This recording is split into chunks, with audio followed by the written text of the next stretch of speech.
Hi hello friends, super കൺമണി സീരിയലിൻ്റെ ഒരു promo വിശേഷങ്ങളിലേക്ക് എല്ലാ കൂട്ടുകാർക്കും സ്വാഗതം. അങ്ങനെ കൺമണിയുടെ അച്ഛൻ പറയുന്നുണ്ട് മനോജിനോട്, വരുണിൻ്റെ വീട്ടുകാരും അച്ഛനെല്ലാവരും വന്നിട്ടുണ്ടായിരുന്നു. കാരണം ആ ഒരു കല്യാണം എപ്പോഴാണ് നടക്കുക എന്ന് അറിയാൻ വേണ്ടിയിട്ടാണ്. പക്ഷേ കൺമണി ആ ആഭരണങ്ങൾ തിരിച്ചു കൊടുക്കണം എന്നല്ലേ പറയുന്നത്.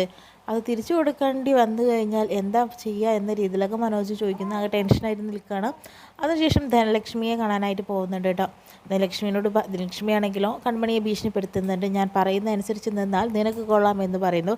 കുറേ കാലമായി കൺമണി ഇതെല്ലാം സഹിച്ചുകൊണ്ട് നിൽക്കുന്നു. പക്ഷേ ധനലക്ഷ്മിക്ക് ഇന്ന് നല്ലൊരു തിരിച്ചടി കൺമണി കൊടുക്കുക കേട്ടോ.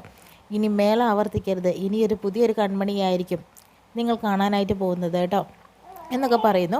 അതിനുശേഷം അമ്മായിമാരെല്ലാം കണ്ടുകൊണ്ട് നിൽക്കുന്നുണ്ട്.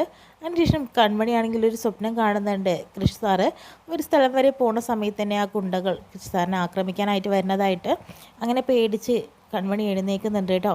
എന്തായാലും ഇത്രയും കാണിച്ചുകൊണ്ടാണ് ഇന്നത്തെ പ്രമോ വിശേഷം